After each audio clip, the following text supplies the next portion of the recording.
Yo, still bills, what's the dizzle, man? We back, man. It's freezing, it's frosty as a motherfucker out here, man. It's 22 degrees out this bitch. The weather that we getting now is the type of weather that I prefer on Christmas. I still like to go outside and see a white winter wonderland on Christmas Day. That's just the childhood in me.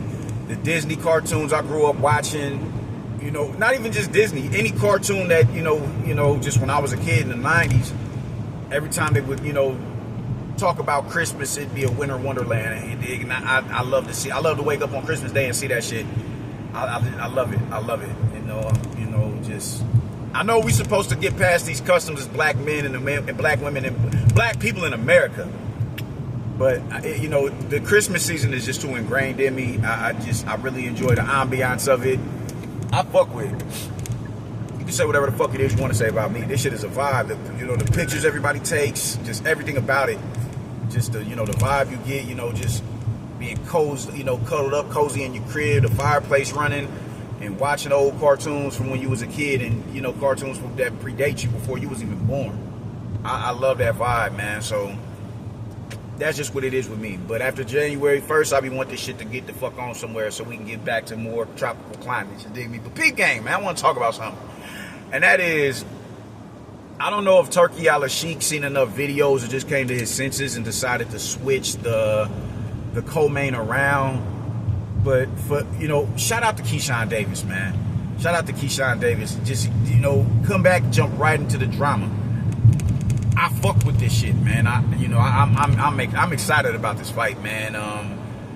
Keyshawn disappointed me this year, with that, that debacle that happened with him. He had to get, he got relieved of his belt, came in overweight. And then the fight in the backstage, it was just a really bad look for him, man. But a lot of times when people make those mistakes or they do something they got no business doing, they kind of waddling around in that energy because, they're still on defense. Everybody's attacking them and berating them.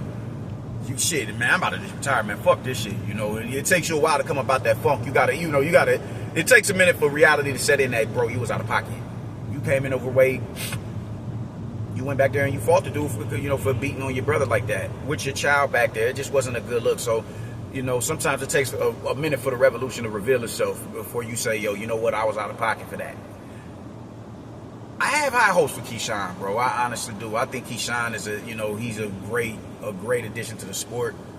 I think he's an asset, a serious asset, man, because his style is dope and he's an incredible fighter. He's an incredible fighter. I think, I was just watching the footage with him and, Dennis Baranchek just last week, and I'm just seeing, this dude has some incredible feet.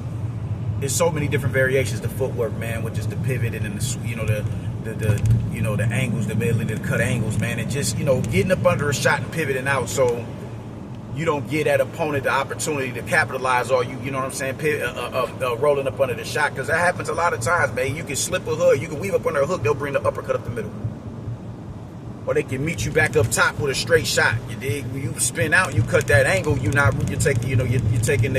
neutralizing they plan B or whatever on the attack. But salute to him and salute to Turkey for doing that, man. I think that was a damn good, that was a smart move right there. And as happy as I am that they made that decision, man, I'm kind of disappointed in what I'm hearing. I did hear somebody say, now I don't know if he said it out of his own mouth, but I did hear somebody say I'm on boxing forums on Facebook, my nigga. Come on, man. I'm on boxing forums on Facebook, man. I don't, that's my only social media outlet that I use. I'm not on Twitter, nigga, even though I need to be, because niggas be on Twitter getting it in, and I'm an argumentative ass nigga. But I'm not no Instagram ass nigga neither, man. So I'm on these forums on Facebook, and I hear somebody say something along the lines of Richardson Hitchens said something about, if I'm getting the ring, it got to be a certain for a certain dollar amount or some shit like that. And I don't know how accurate that is, but I'm gonna go and look into it. But if he did say that, I don't doubt it, because that's usually the mindset of these Americans. They just got this. They just had this mentality that they're entitled to a certain dollar amount, even though motherfuckers barely show up to their fights. Now, granted, I get it. As a professional, you're supposed to get paid a certain dollar amount. But let's stay within the parameters of reality, my nigga. Christian Brown does not get paid. He does not get compensated the way that Jamal Murray gets compensated. And Jamal Murray don't get compensated the way that motherfucking Joakim Jokic gets compensated. We can do this all down the line, dog. We can do this all the way down the line. You know, you know. What the fuck is this? Oh, please don't hit that car. All right, cool. But I just feel, you know, what the fuck be going through niggas' heads when they be going through their heads, man. I think that it's not even a thing. I know y'all just gotta, you know, get y'all in your own way, man. Y'all in your own way. Everybody want to be Hollywood. Everybody think they entitled to something. Everybody want to go into business for themselves. Everybody want to be free agents. Everybody think they got the autonomy that they have when in all actuality they don't. All because a certain fighter of a certain ilk who went through the gauntlet and the gears of earning the ability to be autonomous, they got it like that. They just do that, and that's just not what it is. Damn, I hope everybody all right. It's a car crash. That's just not what it is, man. And it's you know, I just sit back and I look at these niggas like, damn, man, you just okay. All you can do is just, you know, it's head scratchers, man. It's serious head scratchers. It's like y'all have no issue with taking your gift for granted, bro. You know, your average nigga, all them motherfuckers who's going over to pro boxing, you know, gonna be on this Zuffa thing or whatever, man. They would pay to get the, you know, them paychecks, them bags that y'all get. I mean, shit, Richardson Hitchens not too long ago was just talking about separating from fucking Eddie Hearn, when it's like, bro, for a motherfucker who pulled you out of the dumps of money team, look at how you act, because, you know, just you got a little bit of notoriety, but they not gonna be able to put y'all cats on no fucking card and be able to sell out, and you're not gonna sell out no Madison Square. Could you even sell out the Hulu? I'm not so sure, man. So I just don't know what gives motherfuckers the mindset and you know, just the audacity to say, yo, man, I need that bag. All right, bro, you know what? Cool. Yeah, go do your thing, my nigga. You got it. Go get it. I encourage you to get it, because it won't be from me. You dig? So if you said that, that's a crying shame. But there is some clarity to that, because as a champion and as a professional, you are entitled to a certain dollar amount. But I just be wanting to know what the dollar amount is that these niggas think they capable. You know, that they're what's the word I'm looking for? That they're acquired to get. They're acquired to get. That's what I want to know. How do y'all expect to be accommodated? But nonetheless, I am glad that he's not fighting Jermaine Ortiz. I am, because as I stated in the last video I did when I talked about this, man, that fight is a necessity. Those are real good names to have on your resume. Those are the both of them. And if they fight each other, yo, that's a damn good name to have on your resume. Teofimo Lopez beating Jermaine Ortiz is a damn good name to have on his resume. Why? Because a lot of people don't think that he won that fight. And Jermaine Ortiz went in there and gave Lomachenko a tough fight. This is a quality opponent right here. So if somebody goes in there and they're able to beat him, come out victorious in that fight, then you got to salute them coming out victorious in that fight. Jermaine Ortiz, I think, is somebody that is very underappreciated, man. He flies under the radar. He's one of them. Do I want to call him a champion? I think he could potentially be a champion. I do. I don't. I do. You know, time is running out, but I do think he has the ability to potentially become a champion. I do. I think that, you know, that kid is nice. That kid is nice, and 140 is deep, man. I feel like if Subriel could be a champion, he could be a champion as well. He could be a champion as well. I do. I like, you know, Jermaine Ortiz level of opposition more so than I like Subriel Matias's. He's just come up short. That's all. Subriel is officially a two-time world champion. So I think he could be. I think he has the potential to be a champion, dog. I honestly do. So let's see how this fight goes, you know, come next month, man. But I'm glad Keyshawn Davis is back, because I think this dude has the potential to really be one of them ones. He could be one of them ones that's pushing the, you know, the envelope for the American, you know, for the Black American boxers. That's how high I think of Keyshawn Davis. I think this kid is an incredible talent level, an incredible fighter. But you just got to go out there and prove it, and you got to stay disciplined. It's imperative you stay disciplined. We can't have any more hiccups.